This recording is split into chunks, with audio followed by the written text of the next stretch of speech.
El frío del banco de metal se filtraba a través de la tela gastada de su abrigo, un frío que parecía nacer directamente en la médula de sus huesos y no en aquella destartalada estación de autobuses de un pueblo perdido de Extremadura. Lucía mantenía la vista fija en un punto inexistente, más allá de los cristales sucios manchados por la lluvia seca y el polvo de décadas. El aire denso y pesado olía a una mezcla agria de diésel quemado, a suelo fregado con lejía barata y a la inconfundible fragancia de la desesperanza. A su lado, Miguel, con sus 10 años encogidos en un cuerpo que parecía demasiado pequeño para albergar tanto silencio, temblaba sin quejarse, hundiendo la cara en la manga de su chaqueta. Las 2 maletas de cartón, abolladas y atadas con cuerda de esparto, porque las cerraduras se habían roto hacía una eternidad, reposaban a sus pies como 2 lápidas que marcaban el fin abrupto de su vida anterior. Cada anuncio por la megafonía, una voz metálica, impersonal y sin alma, era una puñalada sorda que le recordaba su parálisis absoluta. No esperaban a nadie, no iban a ningún sitio. Lucía sintió el corazón encogerse hasta convertirse en un puño dolorido y yerto en su pecho. Era un peso muerto, incapaz de bombear otra cosa que no fuera un miedo espeso y helado. En el bolsillo de su abrigo, sus dedos crispados rozaban el único billete de 50 euros. Estaba arrugado y tibio por el contacto constante, el último vestigio de una vida de trabajo. 50 euros. La cifra resonaba en su cabeza como un eco burlón. Recordó el rostro congestionado del casero esa misma mañana, sus palabras como piedras. Las deudas son las deudas, Lucía. No puedo hacer más. El sonido de la cerradura girando por última vez desde dentro fue el portazo definitivo a su pasado. 6 meses. Solo 6 meses desde que la llamada de la obra le partió la vida en 2. Un accidente, dijeron. Un andamio defectuoso. Un cuerpo roto. La empresa se lavó las manos con una indemnización miserable que apenas cubrió el entierro y las primeras deudas. Su marido, un hombre fuerte de manos callosas y sonrisa fácil, reducido a un expediente polvoriento y a un susurro de mala suerte.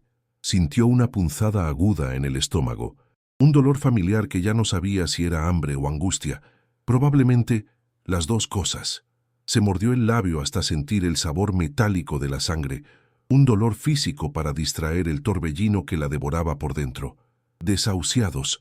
La palabra era un estigma de fuego en su mente. La luz amarillenta y parpadeante de los tubos de neón del techo zumbaba de forma intermitente, un sonido monótono que taladraba su cráneo y avivaba una migraña latente detrás de sus ojos. Desde un pequeño kiosco en el otro extremo de la sala, llegaba una ráfaga de olor a aceite rancio y a comida frita, un aroma que en otro tiempo habría sido tentador, pero que ahora solo servía para revolverle las entrañas y recordarle el vacío doloroso de su estómago. Era una tortura olfativa. Podía sentir la lana áspera de su viejo abrigo rozando la piel sensible de su cuello, un recordatorio constante de su pobreza, de la ropa de segunda mano, de la dignidad perdida. Un ardor intenso se acumuló detrás de sus párpados. Eran las lágrimas que se negaba a derramar, un océano de dolor contenido que amenazaba con desbordarse y ahogarla. Sentía cada mirada de los pocos viajeros que quedaban como si fueran agujas clavándose en su piel. Veían el fracaso en la postura encorvada de sus hombros, olían el miedo que emanaba de sus poros. Cada célula de su cuerpo gritaba de agotamiento, no un cansancio físico por el esfuerzo, sino el agotamiento profundo y aniquilador del alma cuando ha perdido toda esperanza. Miguel se removió a su lado, y su pequeña mano, fría como el hielo, buscó la suya. Ella la apretó con una fuerza que no pretendía, un anclaje desesperado a la única razón que le quedaba para seguir respirando. El niño había sido valiente, asombrosamente valiente. No había llorado cuando tuvieron que dejar atrás sus juguetes, ni cuando el casero les gritó. Solo había tomado su mochila del colegio, con los colores de su equipo de fútbol, y la había seguido en silencio, como un pequeño soldado marchando hacia una batalla perdida. Durante horas, se había dedicado a contar los azulejos rotos del suelo, a leer los horarios de los autobuses con el dedo. Cualquier cosa para no mirarla a los ojos, para no hacer la pregunta que flotaba entre ellos como un fantasma. Pero la noche avanzaba, y el coraje de un niño de 10 años tiene un límite. Su voz, apenas un susurro quebrado, rompió el pacto de silencio. «Mamá, ¿a dónde vamos a ir ahora?». La pregunta, tan simple y tan devastadora, impactó contra Lucía con la fuerza de un golpe físico. Sintió como un nudo helado se formaba en su garganta, cortándole el aire. El corazón se le partió en 1000 pedazos afilados. Quiso responder, decirle que todo iría bien, pero de su boca no salió ningún sonido. Solo un temblor incontrolable. La voz metálica del altavoz resonó por última vez, anunciando la salida del último servicio de la noche hacia Badajoz. Un puñado de figuras somnolientas se levantó, arrastrando sus propias maletas, y desapareció por la puerta de embarque. El siseo de los frenos de aire comprimido y el rugido del motor del autobús al alejarse fueron los sonidos que sentenciaron su abandono. De repente, la vasta sala de espera quedó sumida en un silencio pesado y antinatural, solo roto por el zumbido de los neones. Estaban solos, completamente solos. Una ráfaga de viento gélido se coló por debajo de la puerta principal, arrastrando consigo el olor a noche y a tierra mojada, y barrió el suelo de la estación como un presagio helador. Lucía sintió un escalofrío que no era solo por el frío, era el terror puro, desnudo, al comprender la magnitud de su desamparo. Atrajo a Miguel hacia ella, rodeándolo con sus brazos en un abrazo protector que se sentía frágil e inútil contra la inmensidad de la noche que les esperaba. No había un techo al que ir, no había una llamada que hacer, no había nadie en el mundo que supiera o le importara que una costurera viuda y su hijo estaban sentados en una estación vacía, con 50 euros y el abismo abriéndose a sus pies. La desesperación, por fin, la inundó por completo. El teléfono móvil vibró dentro de su bolso con una insistencia ajena, un zumbido electrónico que era una disonancia absoluta en la sinfonía de miseria de la estación. Era un número desconocido, largo, de Madrid. Con los dedos entumecidos por el frío y la inacción, Lucía descolgó esperando una equivocación, una nueva deuda que la perseguía. Pero la voz al otro lado no era la de un cobrador. Era una voz masculina, educada, aséptica. Se presentó como el gestor de un bufete de abogados. Dijo su nombre completo, Lucía García, y luego pronunció el de una tía abuela, un nombre que era apenas un eco en su memoria, una mujer a la que vio 1 o 2 veces en su infancia lejana. La palabra herencia flotó en el aire viciado de la estación. Lucía sintió que su corazón daba un vuelco, pero no de alegría, sino de pura y llana incredulidad. El abogado, con un tono paciente y metódico, explicó que el cortijo principal, la gran finca, había sido vendido hacía años. Lo que quedaba, lo único que le correspondía, era la posesión de una propiedad marginal, la vieja cabaña del jardinero, un techo.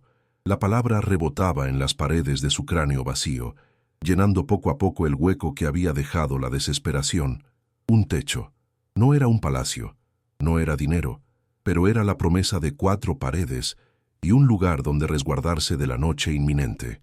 Sintió un hilo de esperanza, frágil y delgado como una telaraña, comenzar a tejerse en su pecho. Miró a Miguel, que la observaba con sus grandes ojos interrogantes, y por primera vez en muchas horas se atrevió a forzar una sonrisa que se sintió como una mueca extraña en su rostro.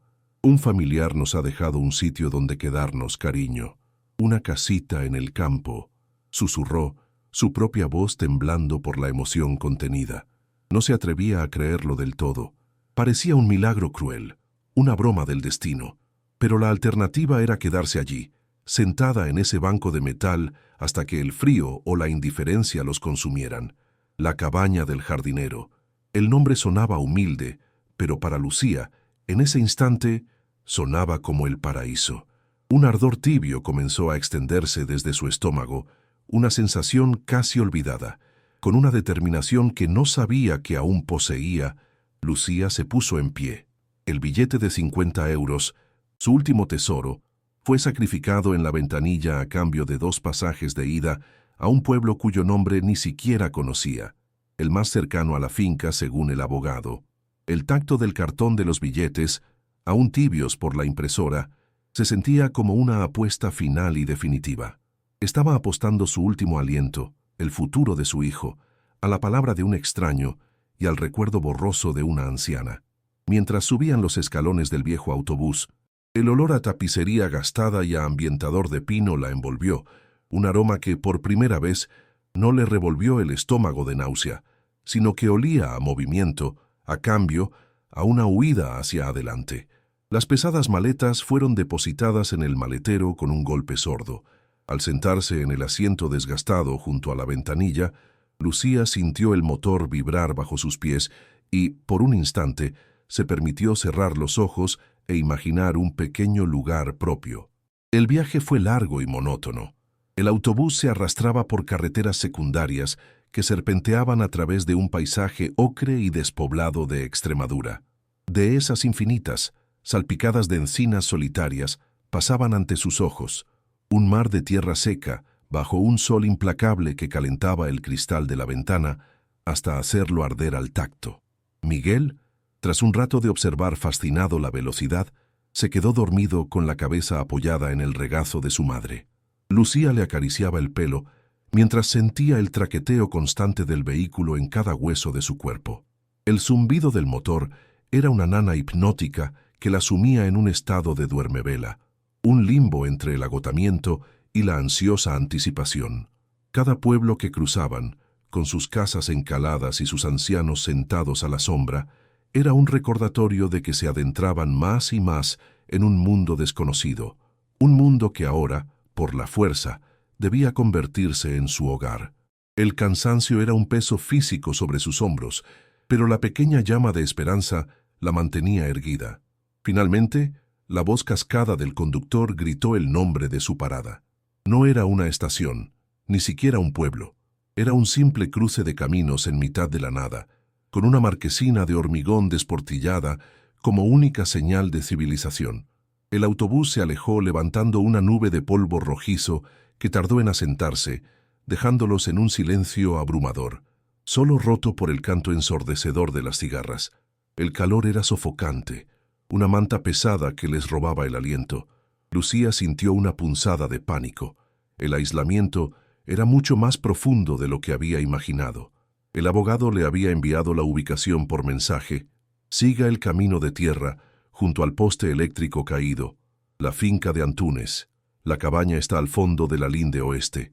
Tirando de las maletas que se atascaban en la tierra suelta, con Miguel pegado a su falda, comenzaron a caminar bajo el sol abrasador. El sudor le perlaba la frente y se le pegaba la ropa al cuerpo. Cada paso era un esfuerzo. Tras casi media hora de caminata, vislumbraron a lo lejos la silueta de la finca principal. Era un cortijo imponente, de paredes blancas y tejas antiguas, rodeado de un muro de piedra que hablaba de riqueza y poder. Por un momento, el corazón de Lucía se detuvo, imaginando que aquel era su destino. Pero la cruda realidad la golpeó al recordar las palabras del abogado. Su herencia no era esa fortaleza, sino la humilde morada de un sirviente. Un desvío, apenas una senda borrada por la maleza y marcada por el poste eléctrico que yacía en el suelo como un esqueleto, señalaba su camino. La atmósfera cambió de inmediato. La senda se estrechaba, flanqueada por zarzas que se enganchaban a su ropa con saña y árboles retorcidos que apenas dejaban pasar la luz del sol. El aire se volvió más húmedo, y un olor a tierra mojada y a vegetación en descomposición flotaba en el ambiente. Un escalofrío, a pesar del calor, recorrió la espina dorsal de Lucía. Llegaron a un pequeño claro sombrío, dominado por el silencio y la quietud. Y allí estaba. Su esperanza se hizo añicos en un instante, reemplazada por una oleada de frío que le paralizó la sangre en las venas. Aquello no era una cabaña, era el esqueleto de una construcción miserable y encorvada que parecía a punto de derrumbarse sobre sí misma. El tejado de uralita estaba hundido por el centro, con un enorme agujero que se abría al cielo como una boca desdentada. Las paredes, de tablones de madera que alguna vez fueron pintados de blanco, ahora eran de un color grisáceo, podridas por la humedad y acribilladas por la carcoma. La estructura entera se inclinaba hacia un lado, como un borracho a punto de caer. La náusea subió por la garganta de Lucía, amarga y corrosiva. Había arrastrado a su hijo hasta allí, gastado su último dinero, por aquello. Era una ruina, una tumba. El sentimiento de haber sido estafada por el propio destino la golpeó con una fuerza brutal. Con el corazón hecho un nudo apretado y doloroso en el pecho, empujó la puerta. La madera, hinchada y blanda, se resistió con un gemido agónico de goznes oxidados antes de ceder, raspando contra el suelo. En el instante en que se abrió la rendija, una bocanada de aire viciado los golpeó con la fuerza de un golpe físico. Era un olor insoportable, una mezcla densa y nauseabunda de moho, de madera podrida, de excrementos de roedores y de años, décadas, de abandono y humedad estancada. Lucía se llevó instintivamente la mano a la boca y la nariz, conteniendo una arcada. Miguel tosió a su lado, retrocediendo un paso. El hedor era tan potente que parecía tener una presencia física, una entidad viva que había hecho de aquella ruina su guarida. Era el olor de la muerte lenta, de la descomposición, del olvido absoluto. Lucía sintió que las piernas le flaqueaban. Aquel olor se le metió en los pulmones y pareció pegarse a su piel, a su ropa, a su alma. Cuando sus ojos se acostumbraron a la penumbra del interior, la desolación se hizo aún más patente. La cabaña consistía en una única y miserable estancia. El suelo de madera estaba cubierto por una capa gruesa de tierra, hojas secas y todo tipo de suciedad que el viento había colado por las innumerables grietas y el agujero del techo. En una esquina, el somier oxidado de una cama yacía volcado, cubierto de telarañas que eran tan densas que parecían sudarios de algodón sucio. Una mesa coja y una única silla rota completaban el mobiliario fantasmal. Desde el techo, jirones de podredumbre colgaban de las vigas como estalactitas macabras. Un solitario rayo de sol se filtraba por el boquete del tejado, iluminando un círculo en el suelo donde millones de partículas de polvo danzaban en el aire inmóvil, como espíritus de un pasado miserable. No había ni un solo rincón que no gritara abandono y miseria. Era un lugar donde la vida parecía haber renunciado a existir. Su cerebro, aturdido, buscó desesperadamente un vestigio de habitabilidad. Buscó un interruptor en la pared, pero solo encontró los cables pelados y colgantes de una instalación eléctrica arrancada. Buscó un grifo, una pila, una fuente de agua, y no encontró nada. Entonces recordó la última y cruel promesa de la herencia. Solo un pozo de agua turbia en el exterior. Salió rodeando la cabaña con pasos de autómata, y lo vio. Un brocal de piedra verdosa por el musgo, con un cubo metálico abollado y carcomido por el óxido colgando de una cuerda deshilachada y podrida. Se asomó con pavor al interior del pozo.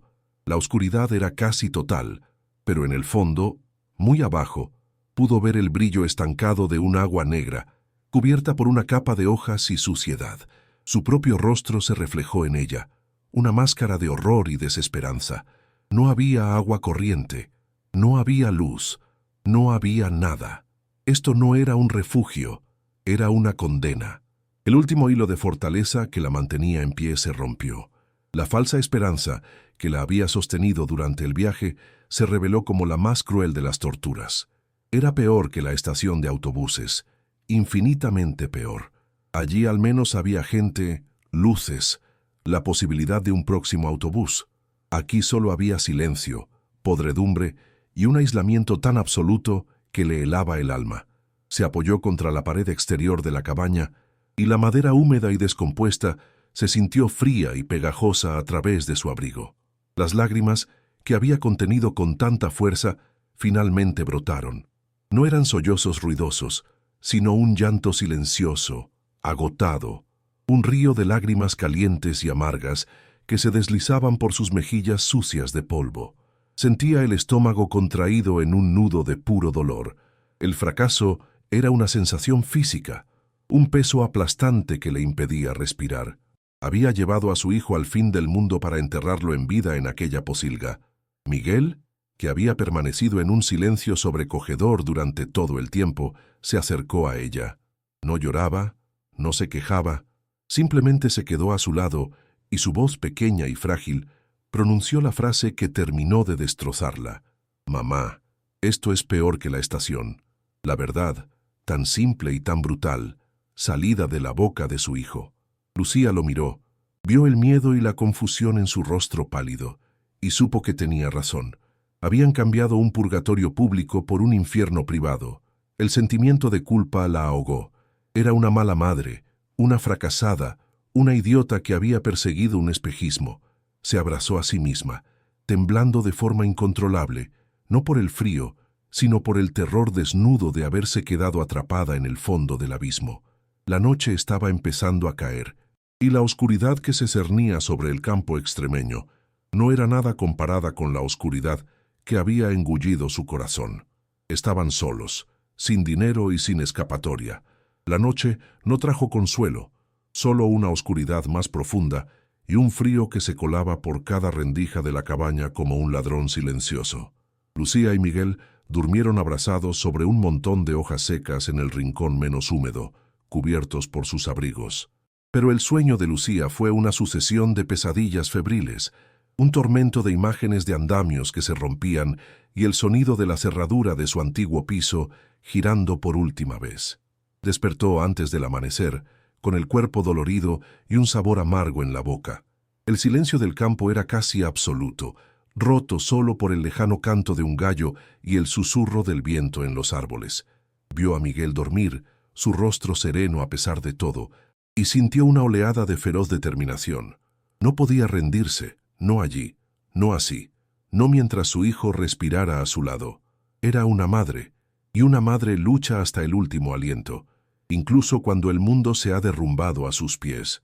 Tenía que hacer de aquella ruina un lugar, aunque fuera temporalmente, habitable. El primer rayo de sol, pálido y anaranjado, se coló por el agujero del techo, pintando un círculo de luz sobre el suelo mugriento. Era una señal, una llamada a la acción. Con una energía nacida de la pura desesperación, Lucía se puso en pie. «Vamos, Miguel, hay que limpiar», dijo con una voz más firme de lo que se sentía.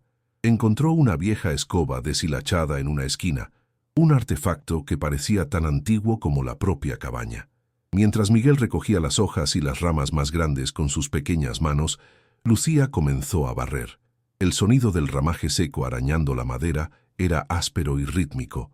Una nube de polvo espeso se levantó al instante, llenando el aire de un olor acre a tierra y a décadas de olvido. Cada barrido era un pequeño acto de rebelión contra la miseria, un intento fútil de imponer un mínimo de orden en el caos que los había engullido. Sentía el esfuerzo en los músculos de su espalda, un dolor bienvenido que la distraía del nudo de angustia en su estómago.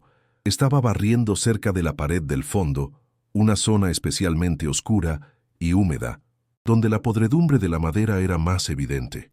La suciedad allí estaba compactada, casi cementada al suelo. Tuvo que aplicar más fuerza, arañando la superficie con las cerdas de la escoba. Miguel, intentando ayudar, empezó a pisotear la zona para levantar la suciedad más pegada. Y entonces ocurrió. Bajo una de las pisadas del niño, la madera no solo crujió, produjo un sonido diferente. No fue el gemido agudo de la madera vieja, sino un cloc, sordo, profundo, como si algo debajo hubiera cedido y vuelto a su sitio. Era un sonido hueco. Lucía se detuvo en seco, con la escoba suspendida en el aire. Su corazón, que había estado latiendo con un ritmo pesado y cansino, de repente dio un vuelco. ¿Has oído eso?, susurró, más para sí misma que para su hijo. El aire se quedó inmóvil, cargado de una nueva y extraña tensión. Miguel, con la curiosidad inocente de sus 10 años, se agachó. Volvió a pisar la misma tabla, esta vez con más intención. «Cloc». El sonido se repitió inequívoco. Era un sonido hueco, resonante, completamente distinto al del resto del suelo. «Mamá, mira», dijo, señalando con el dedo. «Esta tabla se mueve». Empujó la tabla con la punta de su zapatilla gastada, y ésta se hundió ligeramente, confirmando su sospecha. Sonaba como la tapa de una caja vacía. Un escalofrío inexplicable recorrió la espina dorsal de Lucía. Era absurdo, una fantasía. Probablemente solo era una viga podrida debajo. Pero la insistencia en los ojos de Miguel y la extrañeza de aquel sonido ahogado encendieron una chispa de algo que no se atrevía a nombrar. Era una pregunta suspendida en el aire polvoriento, un pequeño misterio en medio de su desolación. Y por primera vez en mucho tiempo, sintió algo que no era desesperación, era intriga. Sus manos temblaban ligeramente mientras se arrodillaba sobre el suelo sucio. Pasó los dedos por los bordes de la tabla. Estaba suelta, se movía bajo la presión. Intentó levantarla con las uñas, pero la madera estaba encajada, hinchada por la humedad de años. No iba a ceder tan fácilmente. Por un momento, pensó en dejarlo estar, en no perseguir fantasmas. Pero la imagen de su hijo, con los ojos llenos de expectación, la detuvo. Necesitaban una distracción, necesitaban un resquicio de algo que no fuera la cruda realidad de su situación. «Espera aquí», le dijo a Miguel. Fue hasta una de las maletas de cartón y rebuscó en su interior hasta que sus dedos encontraron el tacto frío y familiar de un viejo cuchillo de cocina con el mango de plástico amarillo, una de las pocas pertenencias que había salvado de su antigua vida. Al volver, el peso del cuchillo en su mano se sentía extraño, casi amenazador en la penumbra de la cabaña. Se arrodilló de nuevo, esta vez armada. El corazón le latía con fuerza contra las costillas, un tambor ansioso en el silencio de la mañana. Introdujo con cuidado la punta del cuchillo en la grieta entre la tabla suelta y su vecina. La madera era blanda, casi como corcho podrido. Hizo palanca. Se oyó un crujido agudo, el sonido de fibras de madera desgarrándose. La tabla se resistió. Volvió a intentarlo, esta vez con más fuerza, usando todo el peso de su cuerpo. Un clavo oxidado chirrió en protesta antes de ceder con un chasquido metálico. El sonido retumbó en la pequeña estancia. Lucía sintió una mezcla de miedo y excitación. La náusea subió por su garganta, pero no era por el hambre, era la adrenalina pura, la anticipación de lo desconocido. Estaba profanando un secreto, y no tenía ni idea de qué podía encontrar al otro lado. Cada chirrido de la madera era una sílaba de una historia olvidada. Con un último esfuerzo, la tabla cedió por completo. La levantó con ambas manos y la apartó a un lado. Debajo, donde debería haber tierra o vigas, solo había oscuridad. Un cuadrado perfecto de negrura absoluta. Una bocanada de aire frío y viciado brotó del agujero, golpeándola en la cara. Olía a polvo antiguo, a un encierro de muchas décadas, a tiempo detenido. Era un olor seco, diferente al de la humedad reinante, el olor de un espacio sellado herméticamente. Lucía sintió que se le erizaba el vello de los brazos. Miguel se pegó a ella, asomando la cabeza con una mezcla de temor y fascinación. «¿Qué es?», susurró. Lucía no pudo responder. Se limitó a mirar fijamente aquel rectángulo de vacío, sintiendo cómo el misterio la atraía y la aterrorizaba al mismo tiempo. Era una boca abierta en el suelo de su miseria, prometiendo ¿qué? ¿Un nido de alimañas? ¿O algo más? Necesitaba luz. Su viejo teléfono móvil, cuya batería estaba a punto de agotarse, se convirtió en su única antorcha. Activó la linterna y apuntó el haz de luz blanca y fría hacia el interior del agujero. La luz cortó la oscuridad, revelando un compartimento secreto de aproximadamente 1 metro cuadrado, con las paredes y el suelo cuidadosamente revestidos de madera. Estaba increíblemente limpio en comparación con el resto de la cabaña, protegido del polvo y la humedad, y en el centro, reposando sobre el suelo de madera intacta, había un objeto. No era un cofre ni una caja, era un bulto grande y rectangular envuelto en lo que parecía una tela oscura y brillante, como encerada. El corazón de Lucía martilleaba en sus oídos, un sonido tan fuerte que temía que Miguel pudiera oírlo. Aquello no estaba ahí por accidente. Había sido escondido con un propósito. El pulso acelerado le dificultaba la respiración.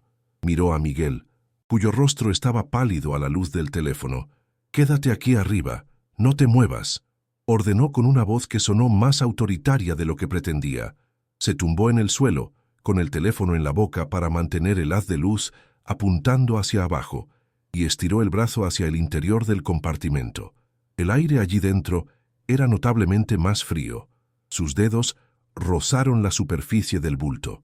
La tela era rígida y extrañamente resbaladiza al tacto. efectivamente tratada con cera o aceite para protegerla de la humedad. Era pesado, mucho más pesado de lo que aparentaba. Tuvo que usar ambas manos para arrastrarlo hacia el borde del agujero. El esfuerzo le hizo jadear. Finalmente, con un último tirón, consiguió sacar el paquete del compartimento y depositarlo sobre el suelo sucio de la cabaña.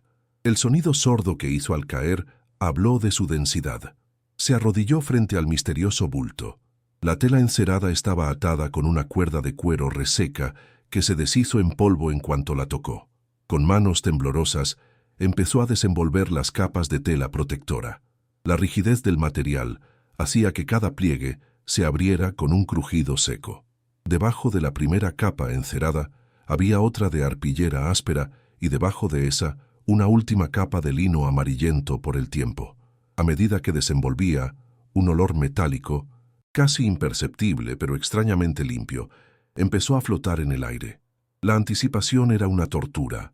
Su mente corría a 1000 por hora, imaginando todo tipo de cosas, herramientas antiguas, documentos, quizás incluso huesos, pero nada podría haberla preparado para lo que vio cuando retiró la última capa de lino.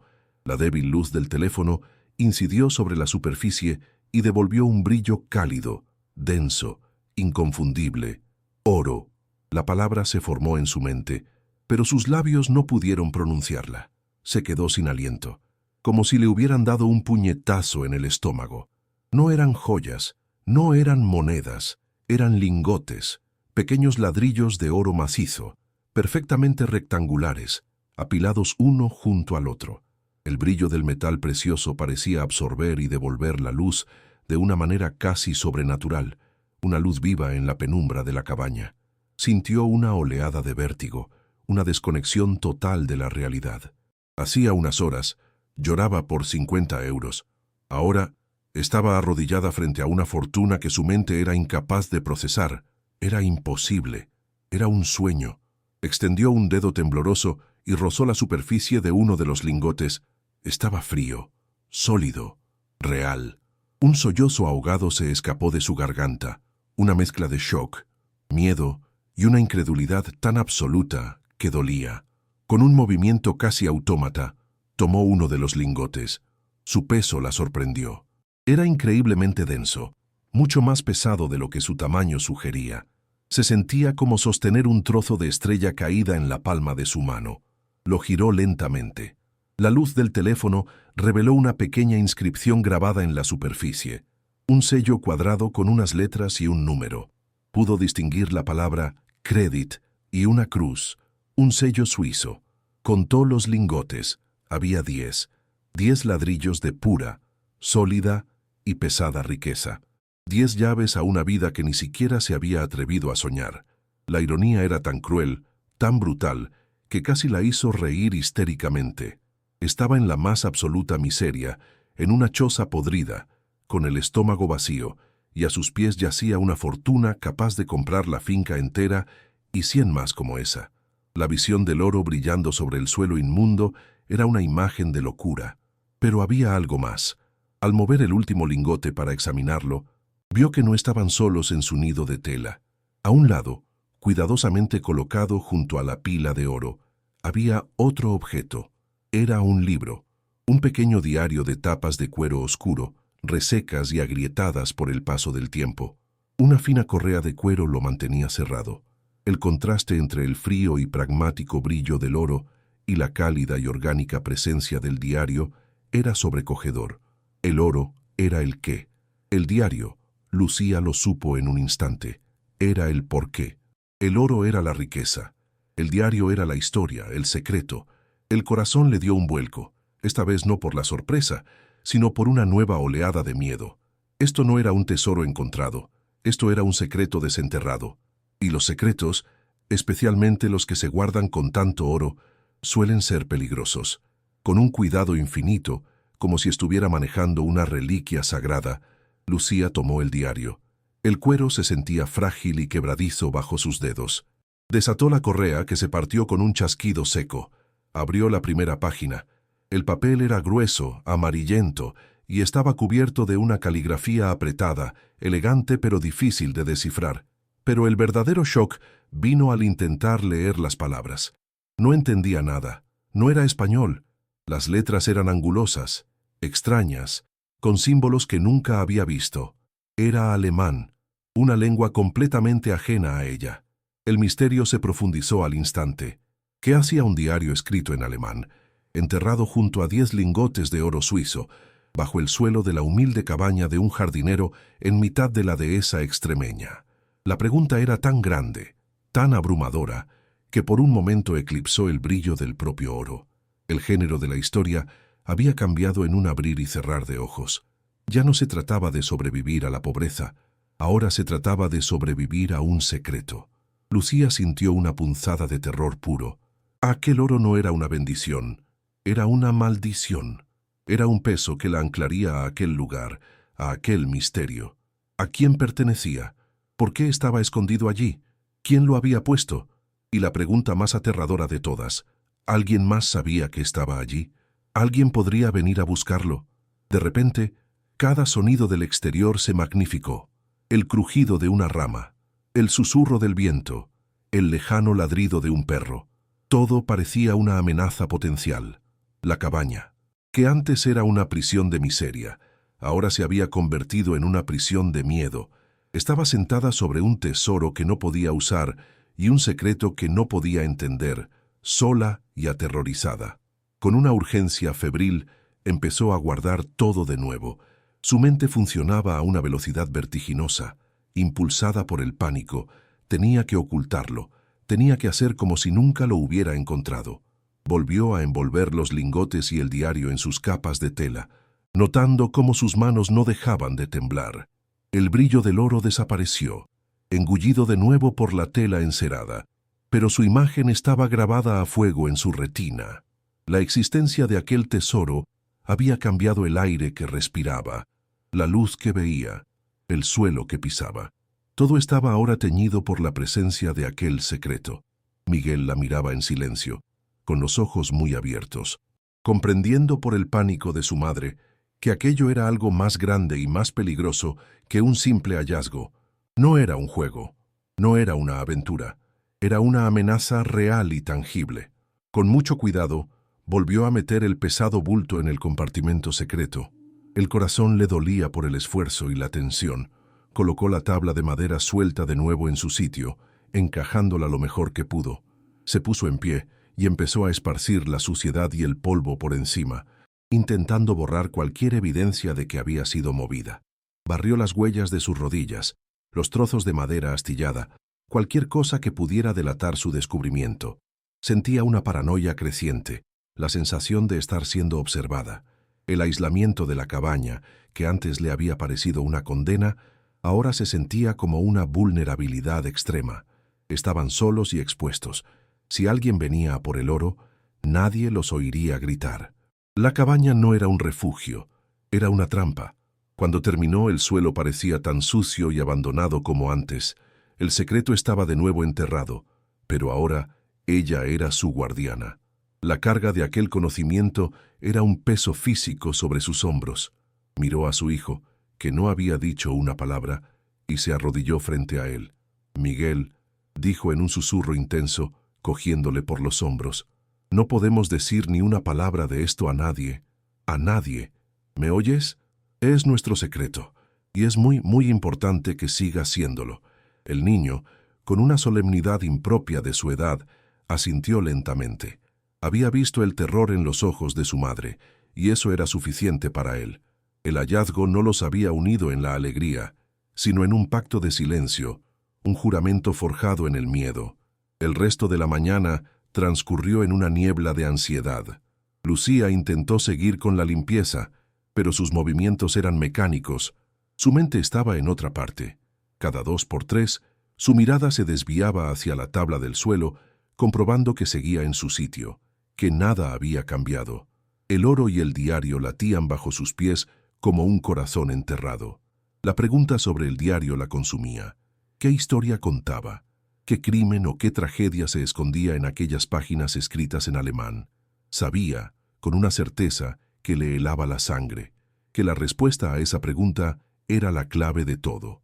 Era la clave para entender el oro, para entender el porqué de aquella cabaña abandonada, y quizás para entender el peligro en el que acababan de meterse. Necesitaba una traducción. Pero, ¿en quién podía confiar en aquel lugar perdido del mundo?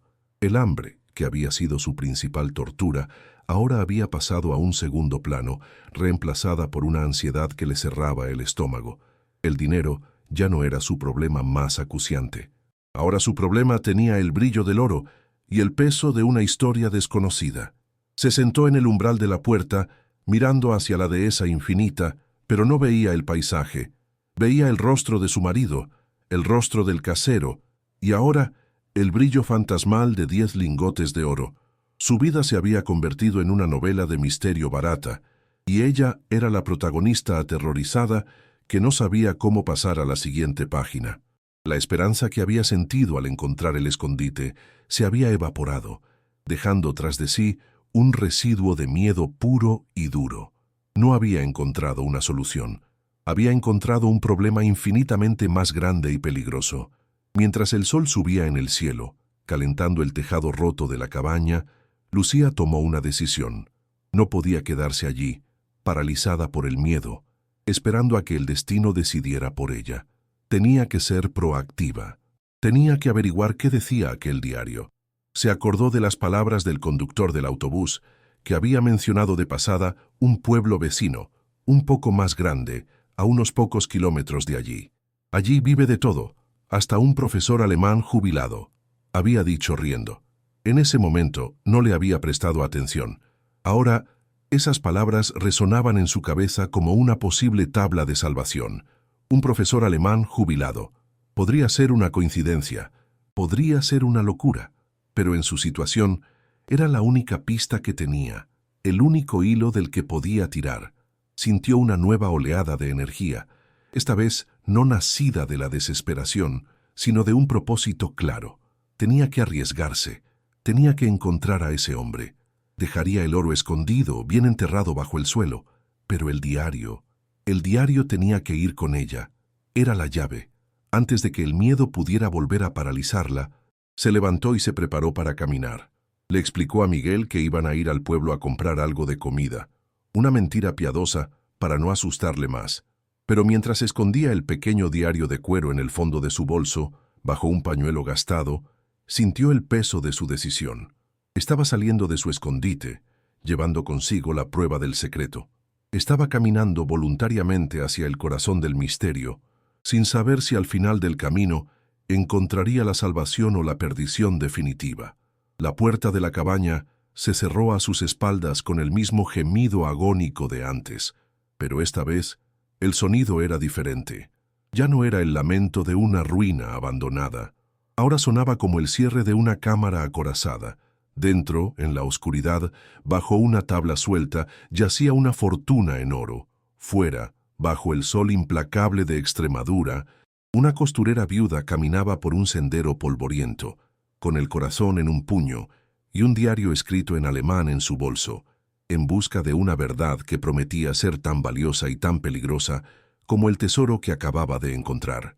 El drama de su supervivencia había terminado. El thriller acababa de comenzar. El camino hasta el pueblo vecino fue una tortura de polvo y calor. Lucía sentía el peso del diario en su bolso como si fuera uno de los lingotes de oro, una carga que la encorvaba y la llenaba de un pavor sordo. El sol del mediodía golpeaba la tierra reseca, levantando un vaho que hacía vibrar el aire, y el canto de las cigarras era un zumbido agudo y constante que le taladraba el cerebro. Cada crujido de la maleza bajo sus pies la hacía sobresaltar, su imaginación desbocada pintando sombras que la seguían. El sudor se le pegaba a la ropa, una sensación incómoda que se sumaba al nudo de ansiedad en su estómago. Encontró la casa del profesor gracias a las indicaciones de un anciano en la plaza del pueblo. Era una pequeña vivienda encalada, con una bugambilla de un fucsia violento trepando por la fachada. El frescor del zaguán al entrar y el olor a libros viejos y a cera para muebles fue un alivio instantáneo, un respiro en su carrera de pánico. El hombre que la recibió, de pelo blanco y gafas gruesas, la miró con ojos amables pero inquisitivos. El profesor, cuyo nombre era Herr Schmidt, escuchó su petición con una paciencia infinita. Lucía, con la voz entrecortada, le contó una versión muy editada de la historia, que había encontrado el diario de un antiguo familiar en la cabaña que acababa de heredar y que sentía curiosidad. Sus manos temblaban al sacar el libro de cuero de su bolso y depositarlo sobre la mesa de madera oscura del despacho del profesor. El hombre lo tomó con una delicadeza reverencial. Sus dedos, manchados de tinta y artríticos, acariciaron la tapa reseca antes de desatar la correa rota. Al abrirlo, sus cejas se arquearon. Se ajustó las gafas y acercó la primera página a la luz de una lámpara de tulipa verde. El silencio en la habitación se hizo denso, pesado, cargado de 70 años de secretos. Lucía contuvo la respiración, sintiendo cada latido de su corazón como un golpe de martillo en sus sienes. El rostro del profesor se ensombreció, perdiendo su amabilidad inicial para dar paso a una concentración severa y sombría. «Esto está escrito en Sütterlin», murmuró el profesor, más para sí mismo que para ella. «Es una caligrafía alemana antigua, de antes de la guerra, muy metódica». Empezó a leer en voz baja, primero en alemán, susurrando las palabras como si las estuviera saboreando. Y luego, tras una pausa, comenzó a traducir para Lucía. Su voz, antes cálida, ahora sonaba monótona, casi como la de un forense dictando un informe. Octubre de 1947. La operación está en marcha. Antúnez ha cumplido su parte. El cargamento principal ha llegado a la finca. La mercancía está segura, por ahora. El profesor levantó la vista. ¿Antúnez? ¿El cacique Antúnez? Lucía asintió con la boca seca. Esta cabaña pertenecía a su finca, logró decir. Un escalofrío le recorrió la espalda a pesar del calor que entraba por la ventana. Las palabras operación y mercancía sonaban frías, calculadas y absolutamente aterradoras. La historia que empezaba a emerger era mucho más oscura de lo que había temido. El profesor Schmidt pasó varias páginas, sus ojos escaneando el texto con rapidez. De repente se detuvo. Su dedo índice tembloroso señaló un párrafo. «Dios mío», exhaló. Volvió a leerlo en silencio y luego miró a Lucía por encima de sus gafas, con una expresión de pura conmoción. «Señora, ¿es usted consciente de lo que tiene aquí?» Lucía negó con la cabeza, incapaz de hablar. El profesor tragó saliva y tradujo con voz grave. Noviembre de 1947. Los activos han sido transferidos con éxito, lejos de los ojos de los aliados. La Nueva España es un refugio seguro. El oro del Reich encontrará aquí un nuevo propósito. Se detuvo y miró a Lucía. Oro del Reich. Se refiere al oro nazi, el oro robado y expoliado durante la guerra. La náusea subió por la garganta de Lucía, amarga y violenta. El brillo que había visto bajo el suelo ya no era el de una fortuna, era el brillo de un crimen histórico, el producto del dolor y la muerte de incontables inocentes. Sintió que el aire del despacho se volvía irrespirable.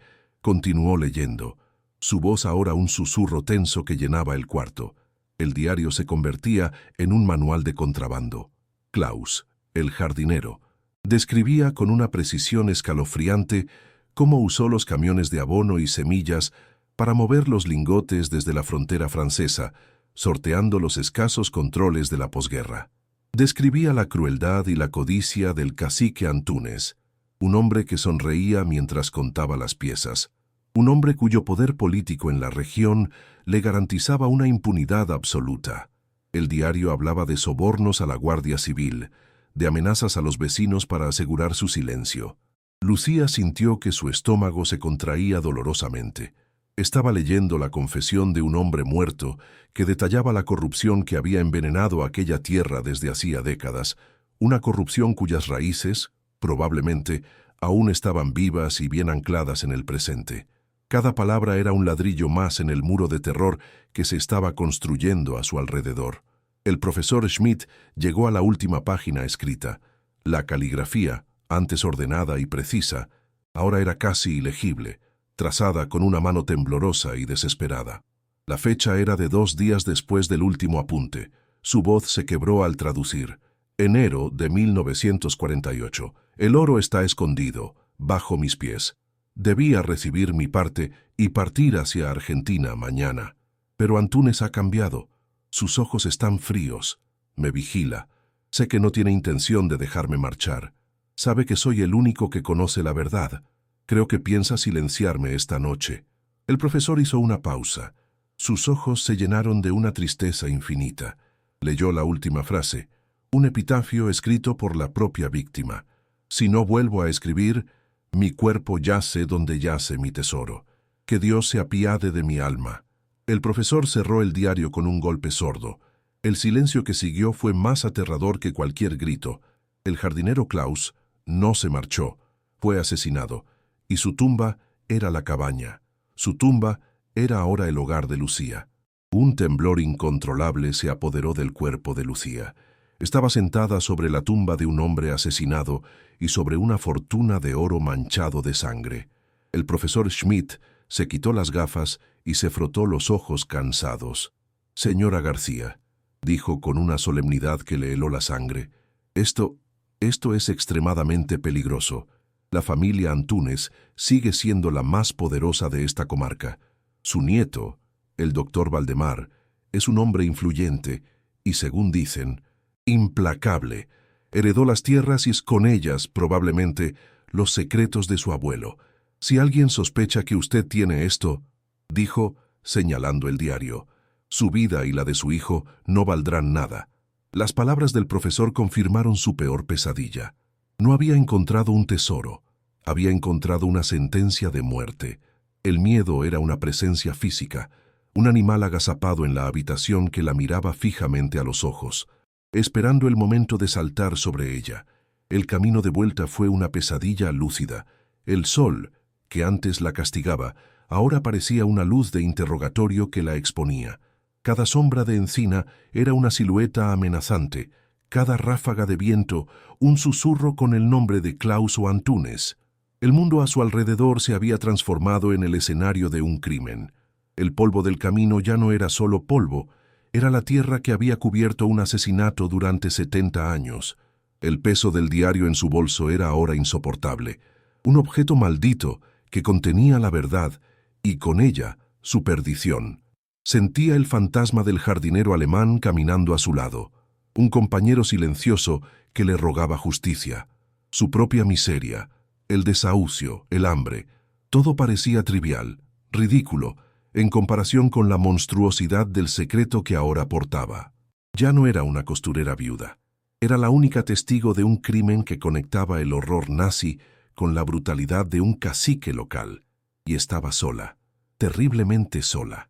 Cuando el sendero que llevaba a la cabaña apareció ante sus ojos, su corazón se detuvo. Aparcado en el linde, como una aparición de otro mundo, había un coche, un Mercedes negro, brillante y pulcro, cuya carrocería reluciente era un insulto a la pobreza del paisaje. Junto al coche, de espaldas a ella, había un hombre. Llevaba un traje gris claro, perfectamente cortado, que gritaba dinero y poder. Estaba mirando la ruinosa cabaña con una expresión que, incluso de lejos, parecía una mezcla de curiosidad y desprecio. Era alto, de pelo plateado peinado hacia atrás y una postura erguida y arrogante. La sola visión de su figura en aquel lugar era una profanación, una anomalía tan discordante que a Lucía se le cortó la respiración. Sintió un impulso primario de dar media vuelta y huir, de correr sin mirar atrás, pero sus pies se quedaron clavados en el suelo, paralizados por el terror. El hombre se giró lentamente, como si hubiera sentido su presencia. El hombre sonrió, pero sus ojos, de un azul pálido y gélido, no sonrieron. Eran los ojos de un depredador. «Lucía García, supongo», dijo.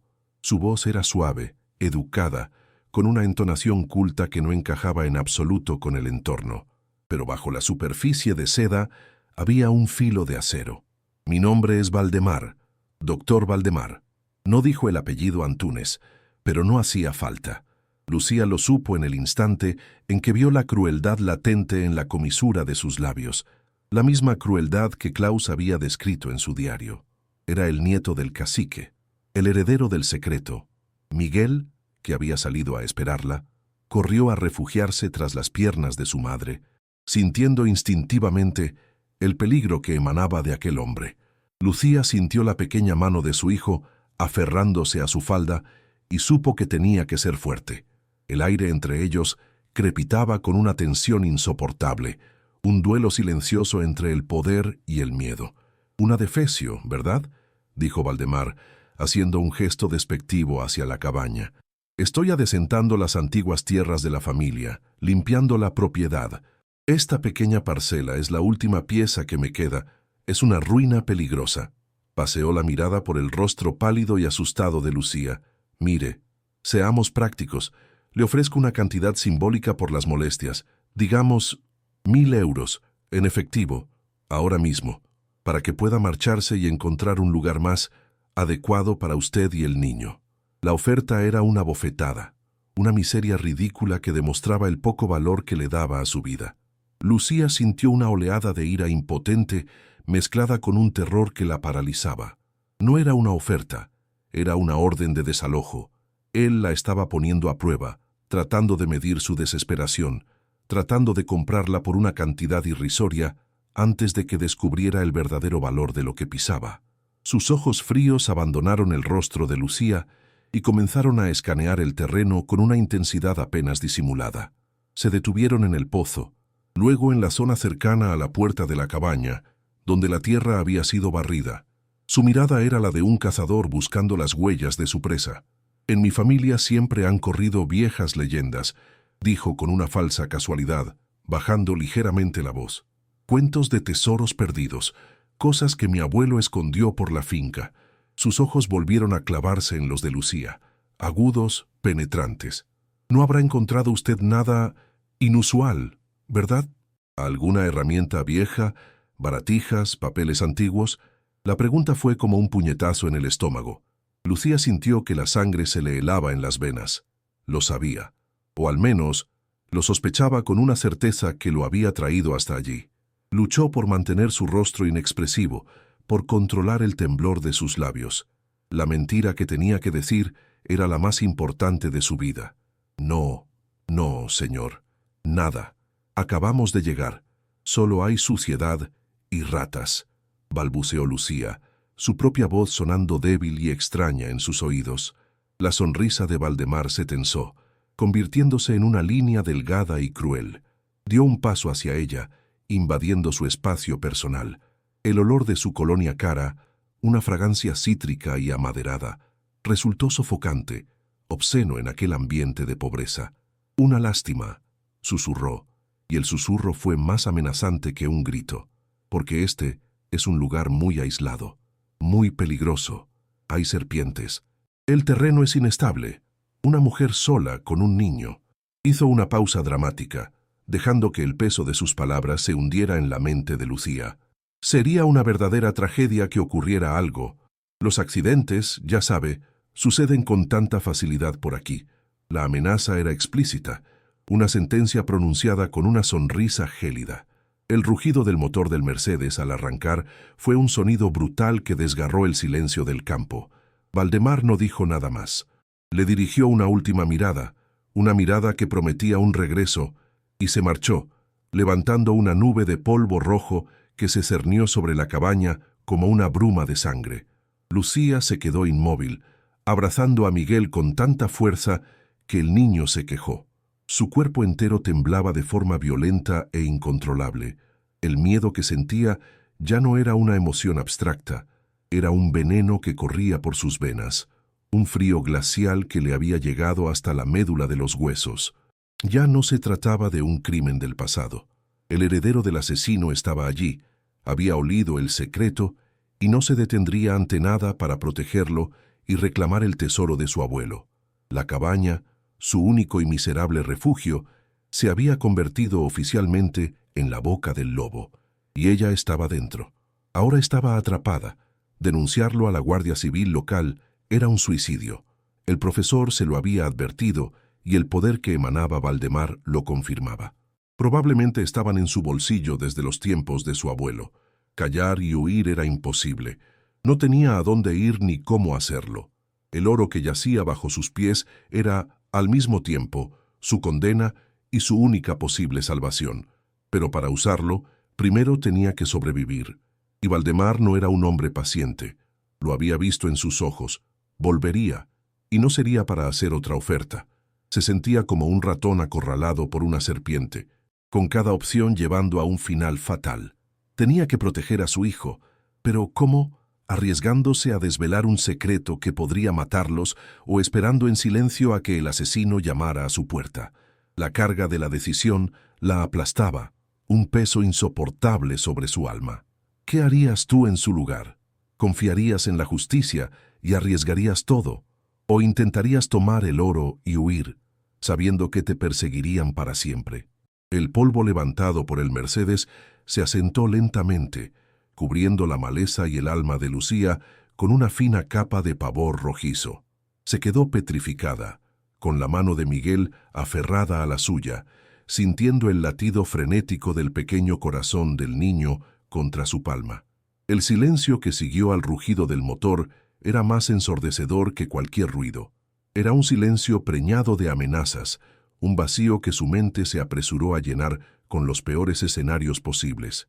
Sintió un frío que no era de este mundo, un hielo que nacía en la boca del estómago y se extendía por sus venas, paralizando sus músculos.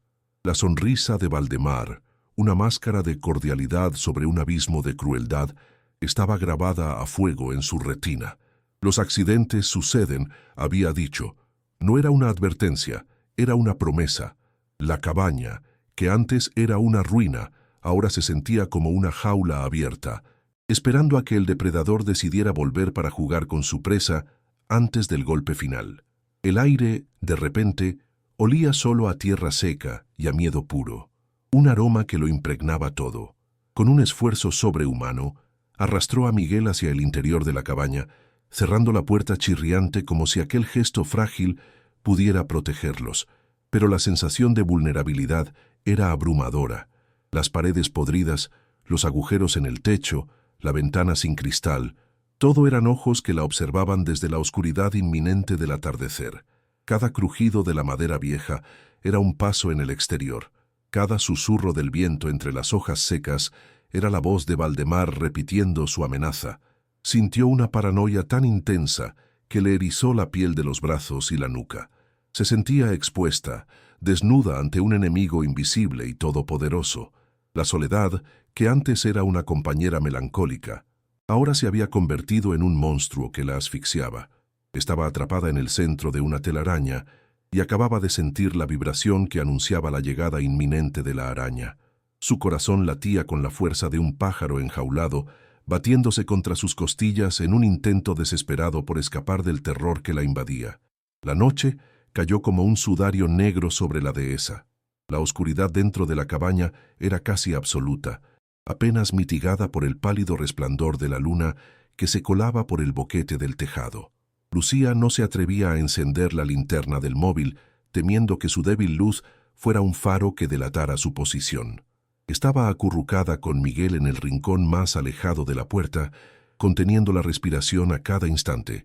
Fue entonces cuando la vio. A través de una rendija en la pared de madera podrida, a lo lejos, en la dirección opuesta a la del cortijo de Antunes, un punto de luz titilaba en la inmensidad de la negrura. Era una luz pequeña, amarilla y cálida. Podía ser una casa, una finca solitaria. Por un instante sintió un brote de esperanza. Un vecino, alguien que no fuera Valdemar, pero el miedo, astuto y venenoso, susurró de inmediato en su oído. ¿Y si era una trampa? ¿Y si era otro puesto de vigilancia del nieto del cacique? La luz era un dilema, un posible faro de salvación o la llama que la atraía hacia su perdición. Observó la luz durante lo que pareció una eternidad. No se movía, no parpadeaba como un vehículo. Era una presencia constante, humilde, en la noche. La alternativa era quedarse allí, esperando los pasos en la oscuridad, el sonido de un coche deteniéndose, las voces de los hombres que Valdemar sin duda enviaría. Esperar era una sentencia. Era permitir que el miedo la consumiera hasta dejarla paralizada. Ir hacia la luz era una acción, un riesgo, sí, pero un riesgo que ella tomaría. Era una apuesta desesperada, pero era la única ficha que le quedaba en el tablero. Miguel susurró en la oscuridad, su voz apenas un hilo de aire. Vamos a dar un paseo. Hay una luz allí. Quizás podamos pedir ayuda. No sabía si intentaba convencer al niño o a sí misma. Agarró con fuerza el bolso donde guardaba el diario, pero dejó el lingote escondido. No podía arriesgarse tanto. Levantarse de aquel suelo sucio fue el acto más valiente de toda su vida. Se estaba moviendo hacia lo desconocido, pero era mejor que esperar la muerte en la quietud. Salir de la cabaña fue como sumergirse en un océano de tinta. La noche del campo era mucho más oscura de lo que jamás había imaginado, desprovista de cualquier contaminación lumínica. La luna, oculta ahora tras unas nubes, ofrecía poca ayuda. El aire era frío y olía intensamente a tomillo, a tierra húmeda y a la promesa de un relente helador. Se movían a ciegas, con las manos extendidas, tropezando con raíces y piedras que no podían ver. El sonido de sus propios pasos sobre la maleza seca era estruendoso en el silencio absoluto. Lucía sentía el corazón en la garganta, cada músculo de su cuerpo tenso como la cuerda de un arco. El miedo a las serpientes que Valdemar había mencionado, ahora una amenaza muy real, hacía que cada roce de una rama en sus tobillos fuera una punzada de terror. Miguel se aferraba a su mano, temblando, pero avanzando en silencio, con una confianza en su madre que a ella le partía el alma. La pequeña luz amarilla en la distancia era su única brújula, un punto de fuga en un universo de sombras amenazantes. Tras una caminata que pareció durar horas, entre arañazos de zarzas y el ulular lejano de un búho que le helaba la sangre, llegaron a la fuente de la luz. Era una pequeña finca, mucho más humilde que el cortijo de Antúnez. Una casita baja, encalada, con un pequeño porche donde un hombre muy anciano estaba sentado en una mecedora de madera, fumando en pipa bajo la luz de un solitario bombillo. Un perro flaco levantó la cabeza y lanzó un ladrido débil antes de volver a tumbarse. El hombre no se sobresaltó. Levantó la vista y los miró llegar desde la oscuridad, con unos ojos que, incluso a distancia, parecían haberlo visto todo. Su rostro era un mapa de arrugas profundas, surcado por el sol y el tiempo. Su quietud era la de una encina centenaria, firmemente arraigada a esa tierra. Lucía se detuvo a unos metros, con el corazón martilleándole en el pecho, sin saber si había encontrado a un salvador o al guardián de otro secreto terrible. El olor a humo de la pipa, a leña quemada, flotaba en el aire, un aroma doméstico y extrañamente tranquilizador. El anciano sacó la pipa de su boca y la señaló con el cañón. ¿Se han perdido?, preguntó. Su voz era cascada, rasposa, como la tierra seca del estío, pero no había hostilidad en ella. Había una curiosidad tranquila, la de un hombre que ya no se sorprende por nada. Lucía dio un paso adelante, saliendo a la luz amarillenta del bombillo. «Buenas noches. Perdone las horas. Soy la nueva dueña de la cabaña del jardinero».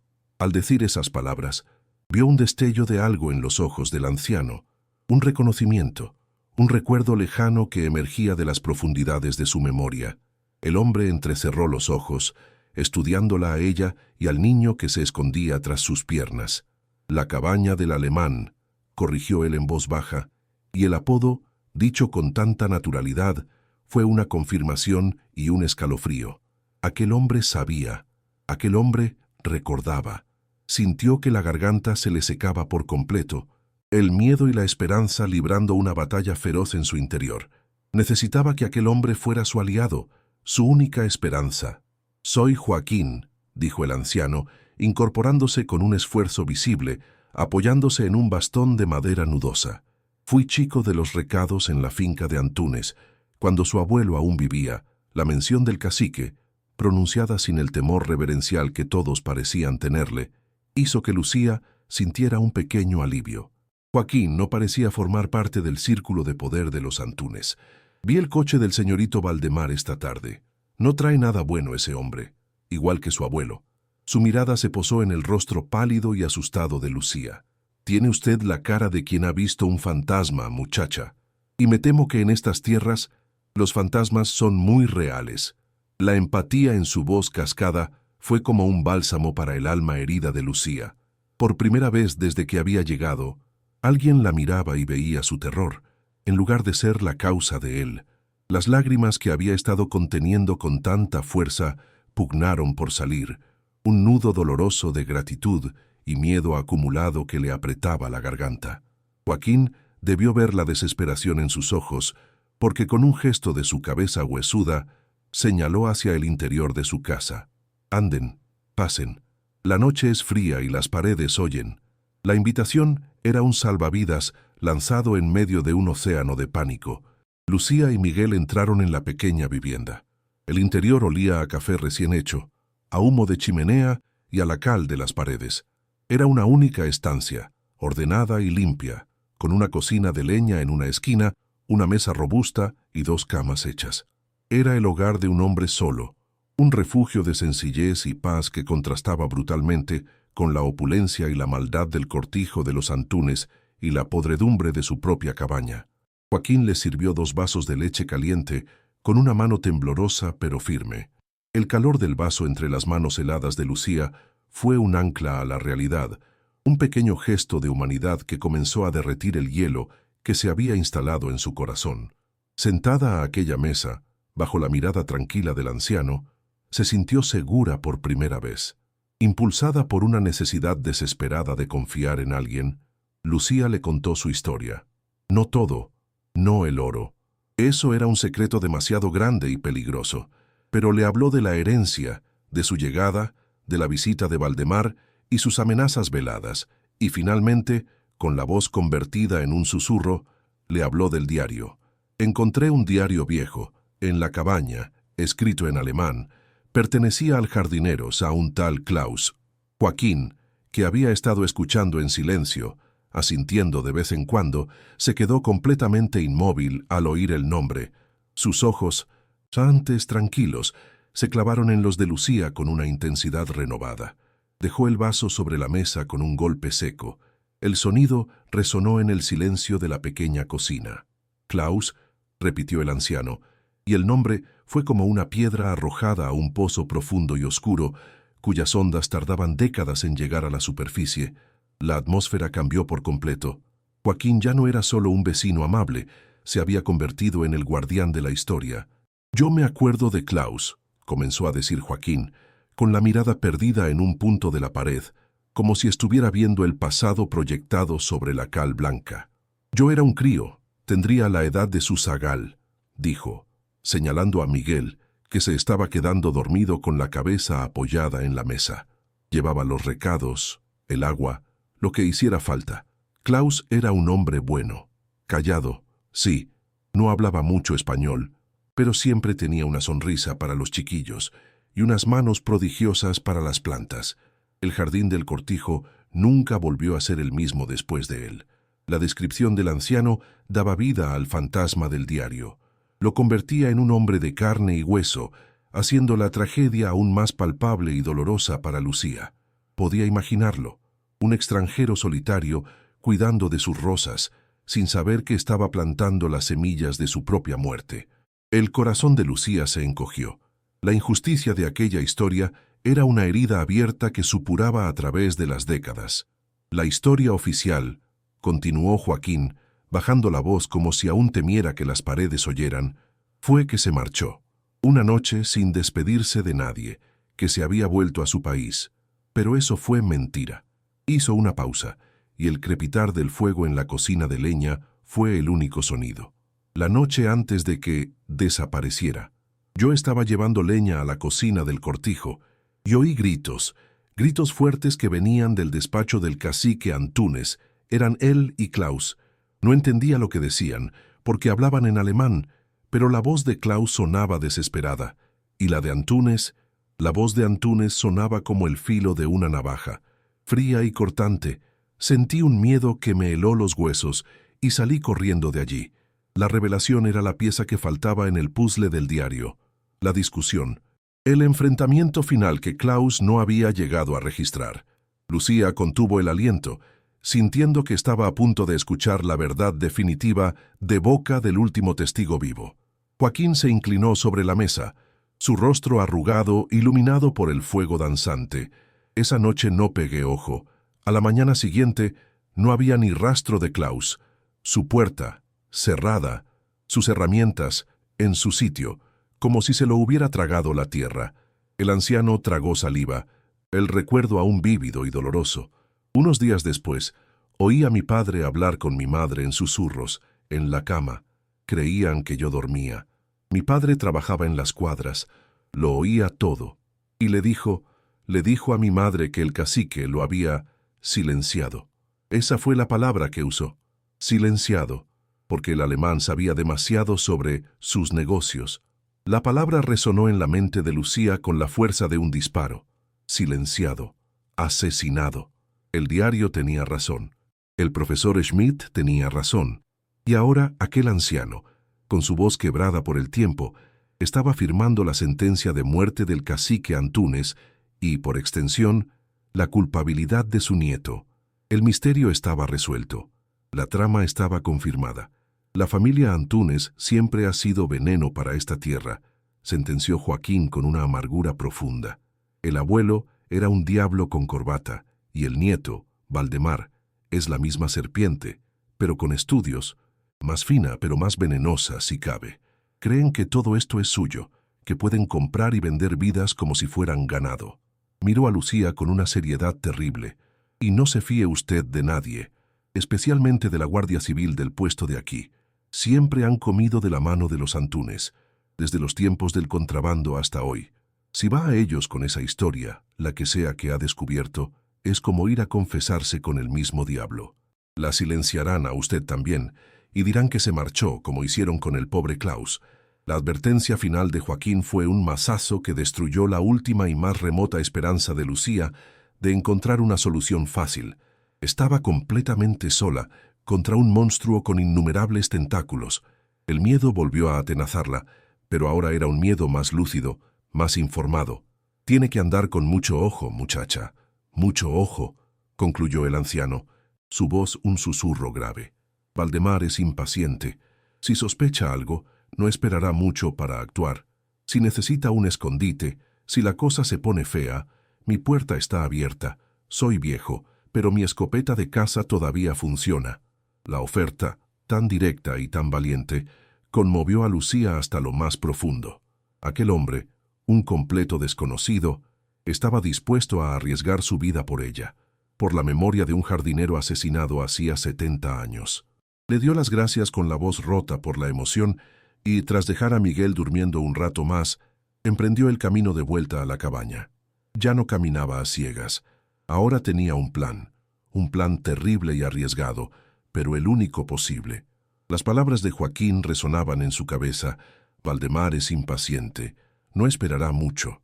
Sabía que tenía que prepararse para lo peor, y lo peor, intuía, estaba a punto de llegar esa misma noche.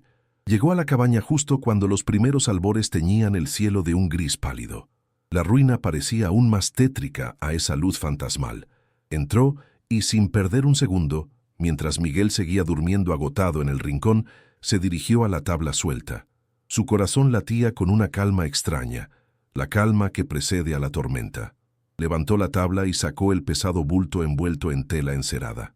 El brillo del oro a la luz del amanecer era obsceno. Una riqueza maldita que había traído muerte y ahora ponía su vida y la de su hijo en peligro mortal. Trabajando con una rapidez febril, separó el diario y un solo lingote de oro. El lingote era pesado en su mano, un ancla de realidad fría y metálica. Era su prueba, su única prueba tangible aparte del diario. El resto, los otros 9 lingotes, representaban un peligro demasiado grande. Eran un tesoro que la mataría si lo encontraban en su poder. Tenía que hacerlo desaparecer, al menos temporalmente. Su única opción era el pozo. Envolvió los 9 lingotes restantes con sumo cuidado en varias capas de la tela encerada, atándolo todo con la cuerda de cuero del propio diario. El paquete era increíblemente pesado. Lo arrastró hasta el exterior, hasta el brocal de piedra verdosa del pozo. El aire de la mañana era gélido y le quemaba los pulmones. Miró hacia la oscuridad del agujero. El olor a agua estancada y a podredumbre subió hasta ella. Le daba pavor, pero era el único lugar seguro, el único sitio donde Valdemar y sus hombres no pensarían en buscar, al menos no al principio. Era el escondite perfecto, custodiado por la propia miseria del lugar. Ató el paquete al extremo de la cuerda podrida del cubo, reforzándola con un trozo de alambre que encontró tirado. Rezó para que aguantara. con el corazón en un puño, comenzó a bajar la fortuna al abismo oscuro del pozo. El esfuerzo era enorme, y la cuerda gemía en protesta, deshilachándose bajo la tensión. El paquete descendió lentamente en la oscuridad. Lucía contuvo la respiración, escuchando. Finalmente, oyó un chapoteo sordo, profundo, que resonó en las paredes de piedra del pozo. El sonido del oro nazi hundiéndose en el agua turbia de una finca extremeña. La cuerda se aflojó en sus manos. El tesoro estaba oculto. Sintió una extraña mezcla de alivio y terror. Se había deshecho de la riqueza, pero también de su única posible base de escape económico. Ahora solo le quedaban el diario y un único lingote, la historia y la prueba. Volvió a colocar la tabla del suelo en su sitio, esparciendo tierra por encima para disimular. Escondió el diario y el lingote solitario en su bolso, un bolso que ahora se había convertido en el archivo de un crimen y en su única esperanza de justicia. Miró a Miguel, que dormía plácidamente, ajeno a la tempestad que se cernía sobre ellos. Tenía que sacarlo de allí, tenía que sobrevivir por él. Su instinto maternal era ahora su única armadura. La tarde pasó en una neblina de tensión insoportable. Lucía no probó bocado, el estómago cerrado por un nudo de pura ansiedad. Cada pocos minutos miraba por la rendija de la pared, escudriñando el horizonte, esperando ver el brillo del Mercedes negro de Valdemar. Preparó una pequeña mochila para Miguel con una botella de agua y el único trozo de pan que les quedaba, y preparó su propia vía de escape, la ventana trasera de la cabaña, cuyos cristales rotos habían sido una fuente de frío. Ahora era su salida de emergencia. Comprobó que la madera del marco estaba lo suficientemente podrida como para poder arrancarla de un empujón. Trazó una ruta mental: salir por la ventana, rodear la cabaña por la parte de atrás y correr a través del monte, usando la cobertura de las encinas, en dirección a la luz lejana de la finca de Joaquín.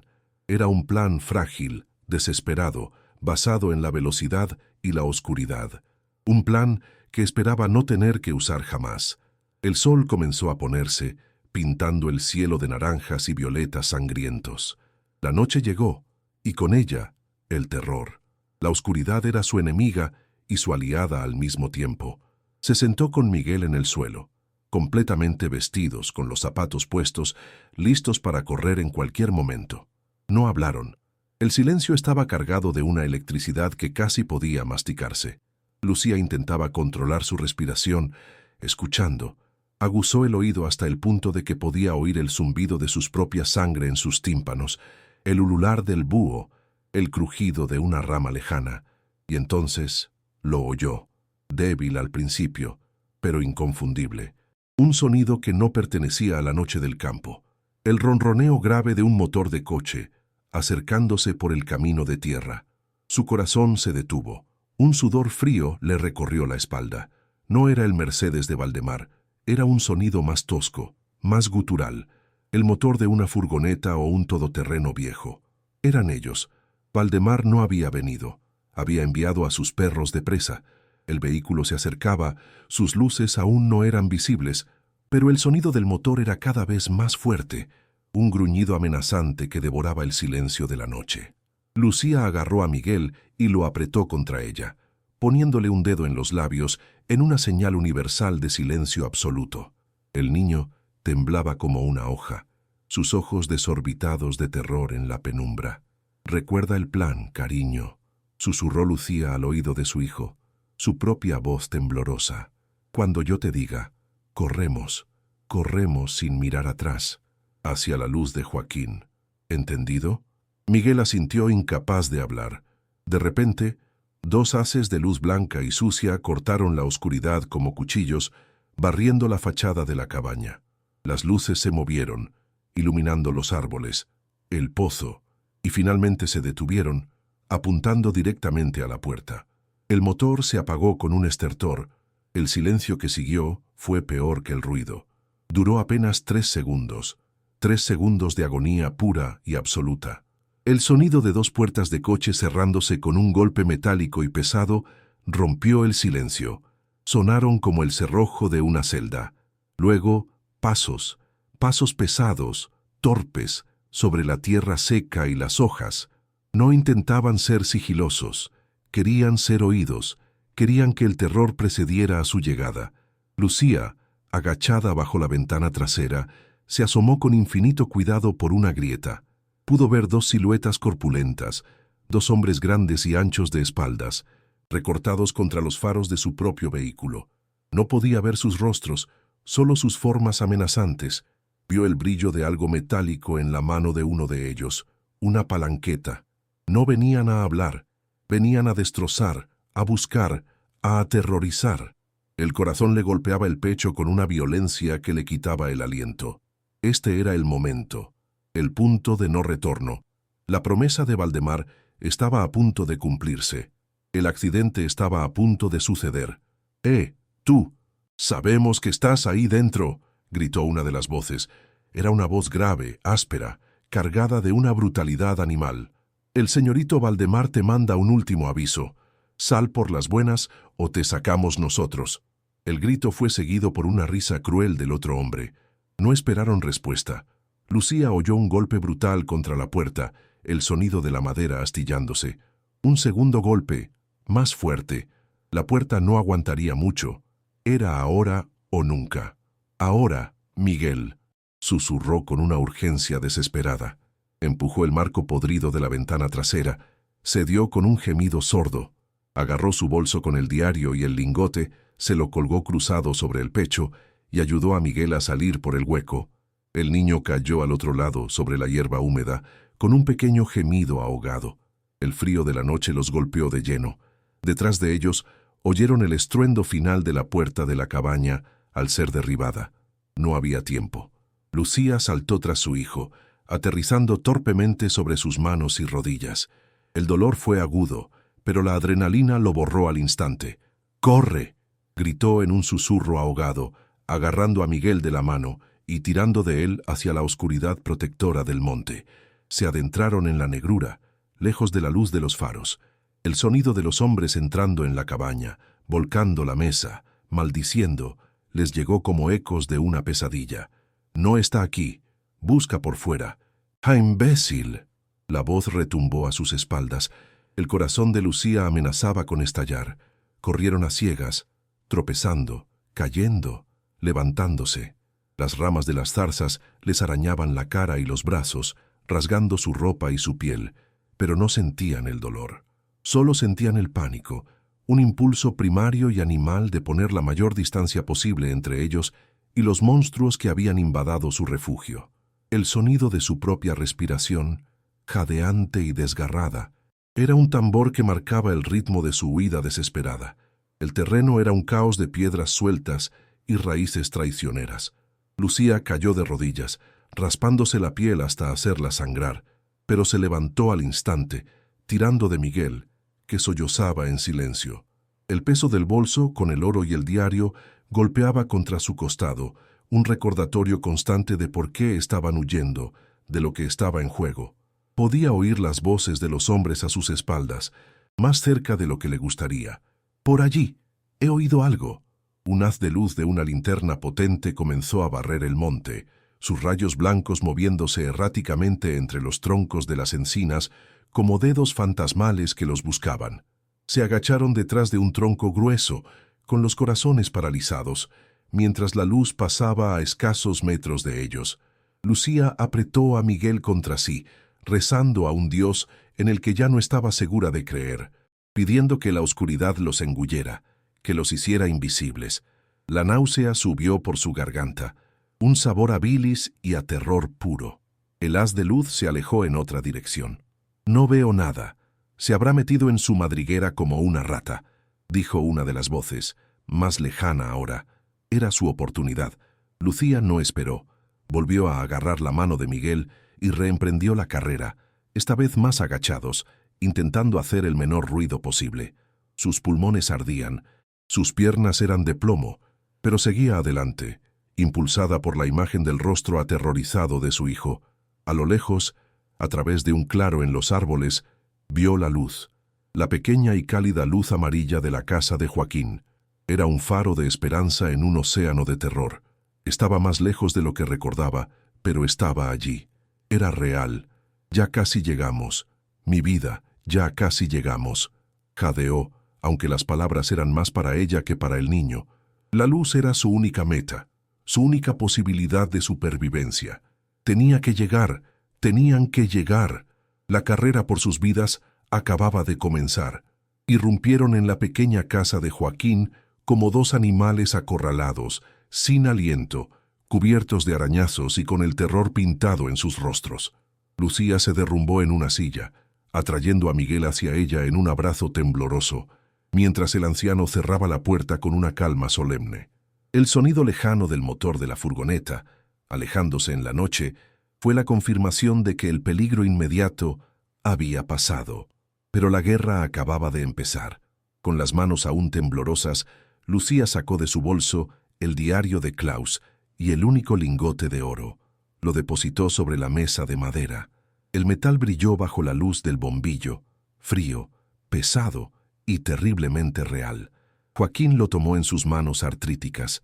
El peso de la prueba, del crimen, de 70 años de silencio, se sintió en toda la habitación. Miró a Lucía, y sus ojos, antes cansados, ahora ardían con una determinación de hierro. «No hay vuelta atrás, muchacha», dijo con voz grave.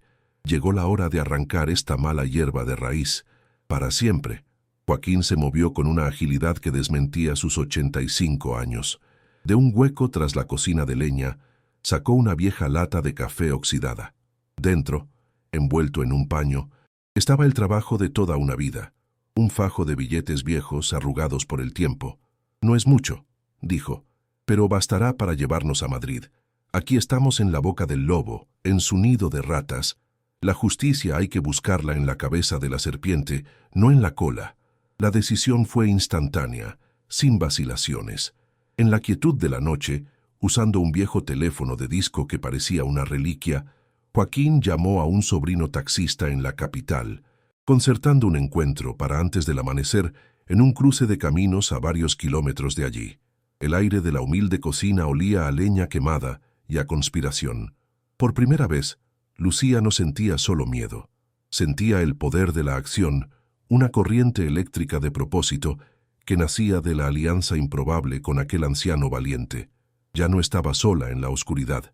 Partieron mucho antes de que el sol despuntara, caminando en silencio por los campos cubiertos de rocío, guiados por la linterna de Joaquín. El viaje en el taxi hacia Madrid fue una transición brutal. El paisaje austero y familiar de Extremadura, que para Lucía había sido el escenario de su miseria, se desvanecía en el retrovisor como un mal sueño. Miguel dormía en su regazo, agotado, su pequeño cuerpo por fin relajado.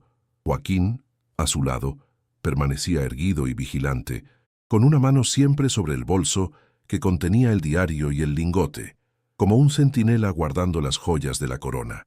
La ciudad apareció en el horizonte, un monstruo de hormigón y luces que se extendía hasta donde alcanzaba la vista. El zumbido constante del tráfico y la marea humana contrastaban violentamente con el silencio sepulcral de la dehesa. Pero para Lucía, aquel caos no era una amenaza, era un manto de anonimato, la promesa de un lugar tan grande que hasta un hombre como Valdemar podía llegar a perderse en él. Gracias a los contactos del sobrino de Joaquín, consiguieron una reunión no oficial en la Fiscalía General del Estado. La oficina era un espacio frío, impersonal, que olía a papel, a tóner de impresora y a la asepsia del aire acondicionado. Un joven fiscal, con un traje que le quedaba un poco grande, los recibió con una mezcla de curiosidad y escepticismo profesional. Lucía se sentía cohibida, sucia y fuera de lugar con su ropa rasgada y los arañazos aún frescos en su rostro. Pero todo cambió en el instante en que vació su bolso sobre la pulida mesa de caoba, el diario de cuero reseco y, sobre todo, el lingote de oro macizo, cayeron con un sonido sordo y definitivo. El brillo del metal precioso, con su sello suizo visible, capturó la luz y la atención del fiscal. Su expresión de educada distancia se transformó en una de intensa y depredadora concentración. Sintió el frío y el peso del oro. Supo, en ese instante, que no era una historia de locos, era la verdad, fría y pesada. El fiscal Morales escuchó en silencio sepulcral. Escuchó el relato tembloroso de Lucía, la descripción de la amenaza de Valdemar, la huida nocturna. Escuchó el testimonio firme de Joaquín, el eco de los gritos oídos en su infancia, la palabra silenciado que le había contado su padre. Morales, un hombre ambicioso y astuto, reconoció de inmediato el calibre del caso que tenía entre manos. No era solo un asunto local, era oro nazi, un asesinato de la posguerra, una red de corrupción que se extendía hasta el presente. Con una discreción absoluta, realizó una serie de llamadas a números que no estaban en ninguna agenda pública. El caso fue transferido de inmediato a la Unidad Central Operativa de la Guardia Civil, la UCO, una élite intocable, lejos del alcance de los tentáculos de Valdemar. Lucía y Joaquín fueron trasladados esa misma noche a un piso franco. La sensación de ser una presa, de mirar constantemente por encima del hombro, se disipó, reemplazada por la quietud eficiente y letal de la maquinaria del Estado que empezaba a moverse en su nombre. Mientras tanto, en el imponente cortijo de los Antunes, el doctor Valdemar tomaba un brandy en su lujoso despacho, rodeado de libros de leyes encuadernados en piel. Estaba furioso por la incompetencia de sus matones, pero confiado. Creía que Lucía estaría escondida como una rata asustada, esperando a que él diera el siguiente paso. La sorpresa fue total. El sonido no fue el de un coche, sino el de varios, frenando bruscamente sobre la grava. El ruido atronador de las aspas de un helicóptero, sobrevolando la finca, hizo vibrar los cristales.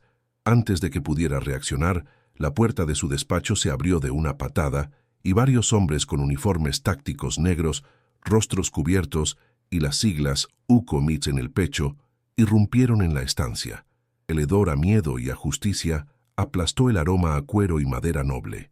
Fue arrestado allí mismo, entre sus lujos, su rostro arrogante transformado en una máscara de incredulidad y rabia impotente. El imperio de los Antunes, construido sobre sangre y oro, se derrumbaba en cuestión de segundos. El escándalo fue de proporciones sísmicas. La historia de la costurera viuda que había desenmascarado una trama de contrabando de oro nazi y un asesinato de 70 años ocupó las portadas de todos los periódicos nacionales. El nombre de los Antunes, antes sinónimo de poder, ahora lo era de crimen y traición. Los 9 lingotes restantes fueron recuperados del fondo del pozo por buzos de la Guardia Civil, junto con todos los bienes y propiedades de Valdemar, que fueron embargados como producto de actividades criminales históricas. El Estado, en reconocimiento a su colaboración crucial, otorgó a Lucía una recompensa sustancial. La cifra, anunciada por el narrador con precisión, era astronómica, un número con tantos ceros que ella tardó varios días en asimilarlo.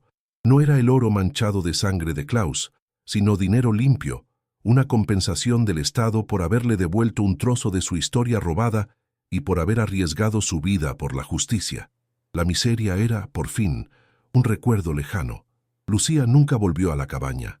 El primer uso que le dio a una pequeña parte de su recompensa fue comprar la finca de Joaquín, asegurándole a su anciano aliado un final de vida tranquilo y sin preocupaciones, como invitado de honor en su propia tierra. Contrató a una cuadrilla de obreros con una sola instrucción: derribar hasta los cimientos la cabaña del jardinero. Ver cómo las paredes podridas se convertían en astillas y polvo fue una catarsis, el borrado físico de una cicatriz en la tierra y en su alma. En esa misma parcela, donde una vez reinaron la miseria y el miedo, ordenó construir una casa nueva, no un palacio, sino una vivienda sólida, luminosa y segura, con un pequeño taller anexo. Los sonidos que ahora llenaban el aire no eran el gemido del viento en la uralita rota, sino el golpeteo rítmico de los martillos, el zumbido de las sierras y las risas de los trabajadores. Era el sonido de la creación, de un futuro que se estaba construyendo desde cero. 6 meses después, la escena se abre con un sonido familiar, pero completamente transformado. El zumbido suave y potente de una máquina de coser industrial, nueva y reluciente. Lucía está sentada en su taller, un espacio inundado por la luz del sol, rodeada de telas de colores vivos y patrones. Ya no cose para sobrevivir, remendando ropa vieja por unas pocas monedas. Ahora cose por placer, por creatividad, diseñando vestidos que son pequeñas obras de arte. El aire de la casa huele a café recién molido y a pan horneado, no a mojo y a desesperación. Miguel entra corriendo desde el jardín con las rodillas manchadas de tierra limpia y una sonrisa de oreja a oreja. «Mamá, ¿qué hay para cenar? Tengo mucha hambre». Lucía detiene la máquina y le devuelve la sonrisa. Una sonrisa genuina, tranquila, que le llega a los ojos. «Lo que tú quieras, mi amor», le responde, acariciándole el pelo. Hoy, por suerte, tenemos de todo. Su despensa estaba llena. Su corazón, por fin, estaba en paz. La imagen final es una estampa de felicidad sencilla y duramente ganada. Lucía, Miguel y Joaquín están sentados a una gran mesa de roble en el porche de la nueva casa, compartiendo una cena abundante mientras el sol de Extremadura se pone en el horizonte. Las risas llenan el aire, especialmente las del anciano, que parece haber rejuvenecido 10 años. Han formado una nueva familia, unida no por la sangre, sino por la lealtad y la lucha compartida. Lucía, la mujer que llegó a aquella tierra sin nada más que 50 euros y un abismo de desesperación, ha encontrado no solo prosperidad, sino un hogar. Ha dado un futuro a su hijo, ha honrado la memoria de un hombre asesinado y ha purgado un rincón del mundo de su maldad endémica. La historia de Lucía nos recuerda que incluso en la oscuridad más profunda, una sola chispa de coraje puede incendiar el camino hacia la redención. Si historias de superación y justicia como esta te inspiran, no olvides suscribirte al canal y activar las notificaciones para no perderte ni un solo relato.